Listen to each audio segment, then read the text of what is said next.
Okay, good. Welcome everyone to our Q&A with director Sekou Shamti, and I also should say writer probably. And I'll let you introduce yourself. And when you introduce yourself, you can tell us your name, where you're from, and you can get right into it with letting us know. Of course, mention the title of the film, and letting us know a bit about your film background. Sure. All right. My name is Seko Shamte, and I am a film director and a producer and a writer, as Nadira mentioned.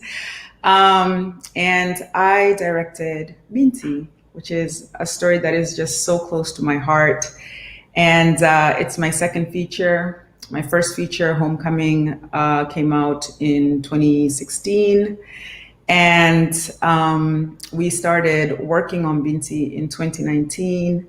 And finally, in 2021, we were able to release it to the world. And I'm just really excited to be here. And I hope you guys enjoyed the film. And I wanted to know exactly, how did this story come about? Where did you get the story idea from? Okay. Well, actually, the story idea came from a young woman named Maria Shaw. Through Black Unicorn Productions with Alinda and Angela Ruhinda, they had done a competition. I think in 2018, I think in December 2018, and she submitted kind of the story. It wasn't really fully a script at the time. I wouldn't say that it was, but she gave us kind of like the working mechanism for the film and the underlying themes for the film. And then me and Angela spent about 3 months kind of now turning that into what became the Binti script. Okay, so you actually asked, because my next question for you was, how did you meet the producers of the film? So I'm going to bring Angela in to this conversation because she can add to it and have some more Yeah. information. So Angela is the producer of the film, and she represents. You can go ahead, tell us more. Uh, take you off of mute. Go ahead. Oh, I just started talking. Hi, I'm Angela Ruhinda from Black Unicorn Studios. I am a producer and a co-writer of Binti. And like Seko was saying, we had a competition late 2018, and Maria Show submitted her original story, which was, I believe, loosely based on women she knew in her life. And we were really touched by the story and decided to develop it. And as soon as we had picked her as the winner, I had Seko in mind to come on board as the director. Seko and I met, I can't remember the year, but a few years back. And we really hit it off, and we worked on a short film together called Midnight. And that was a really great experience. And we found that we had a lot of the same sensibilities and taste in film. So she was the first person that came to mind when it came to getting the right director for Binti. And I just want to mention, so the short film is on YouTube. Yes, and it so is. I wanted to look, because I did stumble upon it, and and I like when you say the same sensibilities, and then I think back to the story, and that one kind of went dark. So, but okay. There's a little darkness in our Yeah. All right. Well, good. And okay, so Angela, you work with your sister with the production Yes. company, and can you tell us more about your production? Because it's really interesting. The thing about Binti is that it's very rare that you have female producers and you have a female director, Right. and you all wrote it as well. So then that means that the scripting as well was done by women, and it's a strong Yeah. story about for women. First, can you first tell me about your production company? Where is it based exactly? Yes, Black Unicorn Studios is based in Dar es Salaam, Tanzania. We opened in 2018, actually, August 2018. Our first project was a stage production, a play that I wrote, and that went really well. And right after that, we're like, sure, let's make a movie, because why not? So technically, this was our second project. It just took 2 and some years to complete. But yeah, the company is myself and my sister. Um, we're just starting out. We're a small company. Us being a female team making Binti was a beautiful, happy accident. Um, but it worked really well. Um, as a writer, it was my first time having a co-writer, as I told Seko, and it was a different experience, but it was really great having multiple voices in the room Yeah. and and women in the room like contributing to the story. So yeah, it was a happy accident. I know the writing process was great because I had my laptop and she had hers, but we were Yeah. sharing we were working on the same software, so obviously we can see the work. And sometimes Angela would leave the room and then I would write something because I write more of the Yeah. more dramatic scenes, and then Angela is more of like the comic relief. So sometimes I would write something, maybe she would step out to like get a glass of water or something, and she would come back and she would look at what I've written and she's like, what? What is it? Yeah. And then she'd say, "This happened." I'm like, "To who?" But okay, so that means that opening scene, which I love, when it's all mellow and peaceful, and Tamani is kind of into her morning routine. That part was sacred. And then the boom, when the bed breaks and falls, that's when I Angela would love to steps take in. credit for that, but I No, but think that happened on set, right? it It happened. wasn't even scripted. It was not scripted. Oh, It was really? Yeah. it Hmm. wasn't that was not scripted.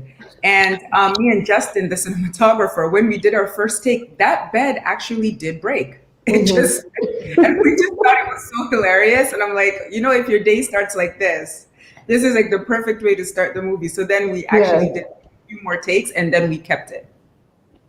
So it was a beautiful accident then that ended up Yes. being in the film. Okay, great. Well, I mean, so a question that is coming from the audience is, Okay. they say that the film is of really high production value, and especially in comparison to other things that you might see on the continent. So they wanted to know if you can give an idea of what the budget was, because it Ooh. seems like it must have been a really high budget. So they want to have an idea of that.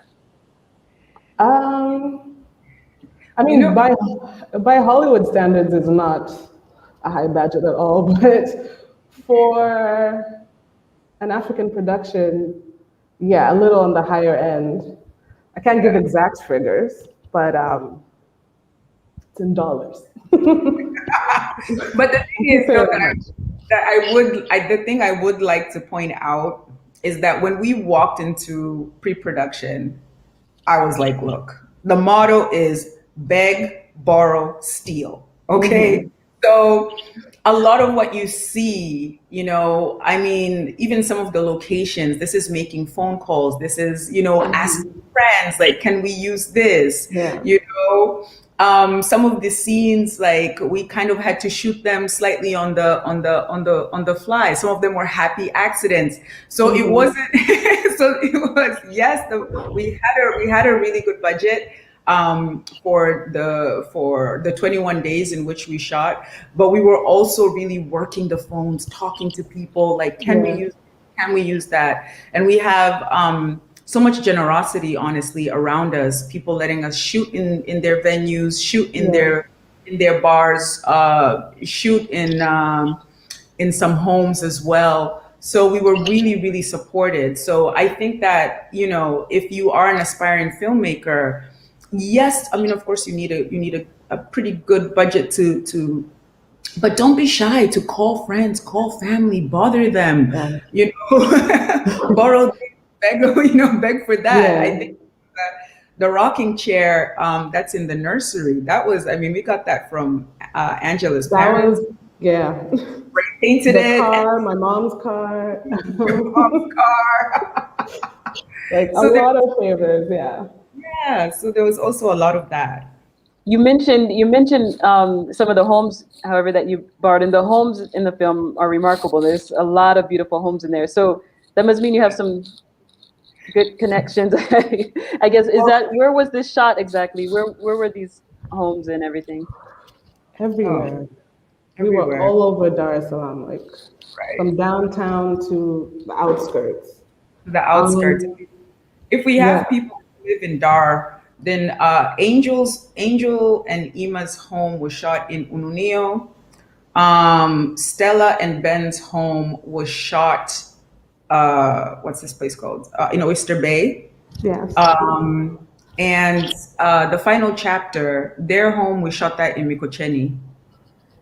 And yeah, we just all with the exception I think of the Ununio and Tumainis, the other two I Mm, think were friends who were like, okay guys, we'll help you out. And the yeah, apartment complex in which we shot Ben and Stella's home, they actually hadn't even opened yet. So they let us shoot before they actually opened it up to the public. yeah, So that we was were a huge favor. that was a It huge. works. It works as a great tourism ad for Dar es Salaam. So I mean, hopefully, It does. yeah, hopefully Appreciate that. Tanzanian tourism helps helps with the promotion of it. And Yeah. Yeah. and then in terms of back, I just kind of want to go back a little bit in terms of the way the story was structured because it also has a unique way of telling the story, and each of these characters are very distinct in terms of the story that they're telling. So two-part question, twofold question. The first part: did you already have in mind who you wanted to play each character? Was it that strong in your mind? And the second part of this question is that structure, was that from the beginning? Did you know you wanted to use this structure of going from each character? I can answer the first part. We we wrote it blind. We didn't have uh, people in mind, and we held auditions where we welcomed everybody of whether you had experience or not as an actor to try out for the different roles. There were some actors who Seko knew and had worked with before. So that's Maggie, who played Angel, and Godliver, who played Rose. But the other two were basically unknowns, and they came in through the auditions as well. And I believe they even auditioned for different parts at the time. But yeah, when we were writing, we were just thinking of the story. We hadn't thought of the actors just yet. Yeah, certainly. That's certainly true. I mean, and even the character Angel, we went through three changes. The Yeah. original the original girl we had cast, it didn't work out with her, and Hmm. then we cast actually Bertha, who plays Tumaini, was Was actually the cast original Angel, as the yeah. original Angel. But we were suffering from a few issues in terms of chemistry between her and the guy who plays Ima and Jan. So it's kind of like we had to make this very last minute change so that Maggie came in and played Angel, and then the initial girl who was supposed to play Tumaini, first day of rehearsals, it turned out that she couldn't ride a bike. So now we're stuck with this, and she was a phenomenal actress, but she couldn't ride a Yeah. bike. And she was like, no, but I can learn. So I was like, okay. So I got somebody to kind of try and teach her how to ride a bike. And the first day she fell and literally cut her toe. And I Yeah. was like, oh, we cannot, we cannot Yeah. afford injuries. Literally, we're like, we don't have the insurance for this. But So yeah. then, because we still had Bertha, and now she had been moved from that character, but I still really wanted to work with her because she's really an amazing actress. And I asked her, "Can you ride a bike?" And she said, "I actually can." And she's very fearless because even when she falls, she actually fell. There was no stunt double. There was no, she fell off that bike. And we did that in one take, and she just nailed it. So yeah, so there were actually a few things were moved around as well, even after we did the initial casting from the auditions. And what about the structure of the story? Huh. The structure of the story was in the script. Yeah. That was Yeah, always there. that was Okay, always so there. it was thought out Yeah. from the beginning. Yeah, Yeah. yeah. I Okay. think the only thing we changed maybe was the ending. We made it a little more open to interpretation, Hmm. whereas the original wasn't. So that's the Yeah. only change we made. But the structure of like one story leading to another, that was there from the beginning. Yeah. And the other question I had was the story is, or the film is mainly in Swahili. And there's one couple that kind of, it seems like their main language together is English. And I was just kind of wondering in terms of that, is it, if you can just tell me more if there's a reason that that one couple is primarily in English. Are they expats, for example, or repats, or? Not No, at no, no. all. Okay. No, they're Tanzanian. They're both Tanzanian. No, I think we wanted to also showcase kind of the diversity of Tanzania and Hmm. Tanzanian. Um, and so yeah, we just felt like, yeah, this one we can leave this because we actually initially wrote the whole script in English. And then that's when, the shooting script was parts of it then were like translated so that it could be in Swahili. But for that particular chapter, we just felt, I don't know, we just felt that we wanted to keep it in English just to kind of show the diversity Yeah. of hood in Tanzania. So that's why we kept that in English. Okay. All right. In terms of your actors, are these new actors? Are they actors that are pretty well known in Tanzania? I'd say most of the cast are new actors, which is very exciting. And they're very excited to be a part of this because this is their first big project, with the exception of Godliver, who played Rose. She's Hmm. very well known, popular actress, but Yeah. everybody But else is, I had yeah. worked with Binti before on Hmm. Homecoming, but the five out of seven of the four women and three men who were kind of our main cast. This was their first time acting in movies, and for me as a director, it was quite challenging because some of them had more of a stage background. And with film, you want to actually do the opposite of what you're taught in stage acting. You really want to minimize things because then your expressions and everything. And on stage, it's exaggerated. You have to project your voice, but in film, you kind of do the opposite of that. So it was actually quite challenging as a director to work with fresh actors who even things like, for example, landing a mark. They didn't even know kind of like, okay, how do you land a mark?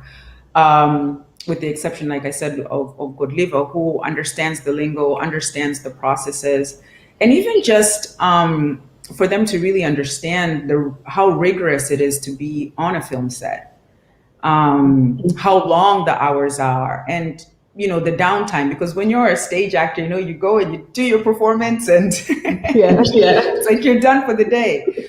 But with film, it takes time. We have to set up, and with someone working with Justin, the cinematographer, he was extremely um, he was there's a word I'm looking for, but he was very serious about his lighting and Oh, the yeah. mood that he wanted to convey. So him setting up the lights could take even an hour. It could take two, until he gets exactly what he's looking for. So, even for them, they were not really used to that level of just downtime where you're kind of sitting there twiddling your thumbs waiting for waiting for the lighting crew to finish their magic. And So, but what sorry? I'm just going to mute the other mics. Okay. Was your entire cast and crew Tanzanian?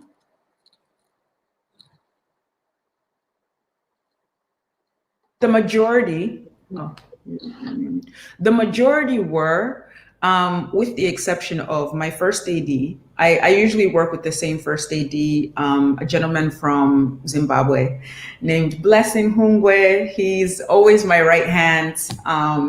and he's able to work as an AD on an African film, on a Tanzanian film, which is slightly different because challenges do arise. And sometimes you have to revise, the order of which you're shooting things, just somebody's late or you can't find something or this location has a situation that we either have to wait for or we have to change locations.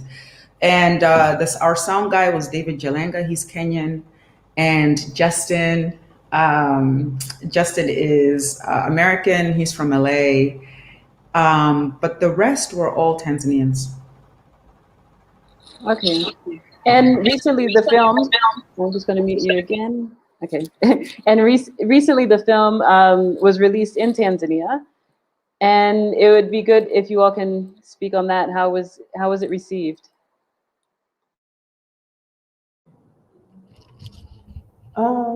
Should I go? We had our premiere on Women's Day on March 8th. That was like our big premiere, and the audience really received it well. Like, there were a few people crying in the audience. Women especially, were really moved by the movie. And since then, between the premiere and the 2-week theater run we just had, the love has been overwhelming. Like, everyone's receiving it really, really well.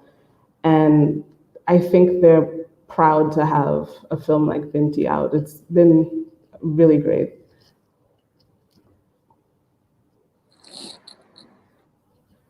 Did you want to add to that, Seiko? Or?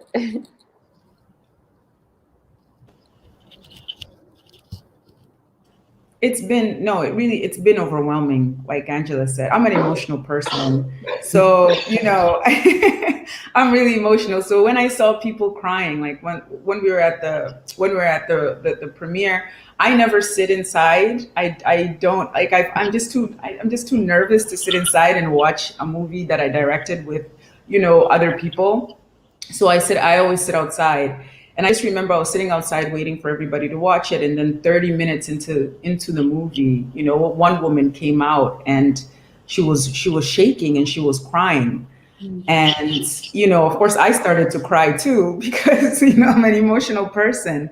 But that's kind of, ever since that moment, that's when I was like, wow, we really have something special happening here. Mm-hmm. And even for me, during the theatrical run, every morning I would wake up to so many direct messages on Instagram, people reaching out to me, people talking about their experiences with, the themes that were running in the movie, their experiences with infertility, their experiences with, having an autistic child, their experiences with domestic violence. So it really, I'm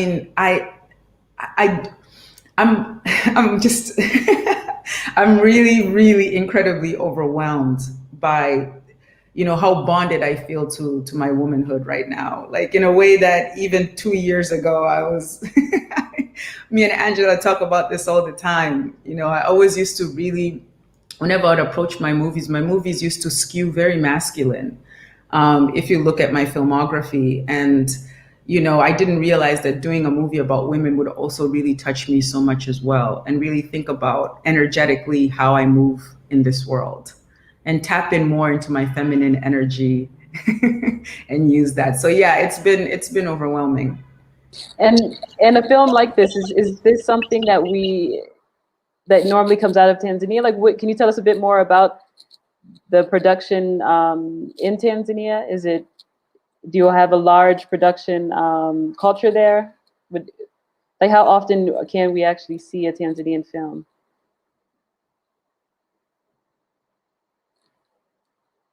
You're on mute.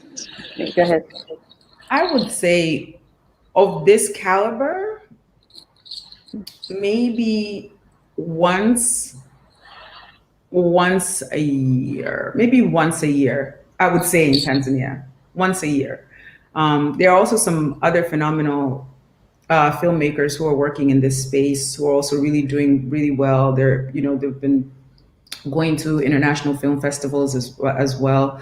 And they release very high quality work. But I could honestly say that it's probably once a year, twice a year if we're lucky, but usually about once a year.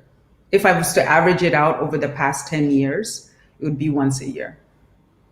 Okay, well then that speaks very highly in terms of what you all were able to accomplish. And we are running short on time. We have about 4 minutes left. So what I want to do is I want to ask each of you, what is next? Can we expect more collaborations between the two of you in terms of making new films? And I just also want to plug in there too. Can we expect Angela to go into acting? Because she did win our monologue slam that we had the other day. She probably thought she would escape this interview without that, but she did win that. So if you can each talk about if you're working on a new project at the moment.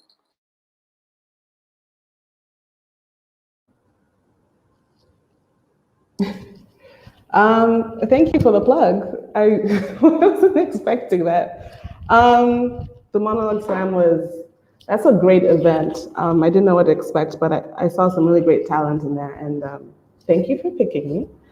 As far as acting, we'll see.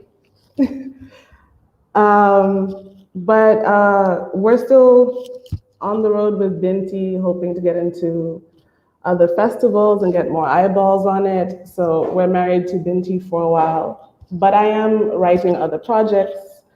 Um, I feel like the next one should probably be something lighter. Uh, just to try a rom-com or something. And of course, I would love to work with Seko again. I think we work really well together. Um, as long as you're not bound by genre, you know. But yeah, I'm writing on other stuff and seeing what makes sense for the next project.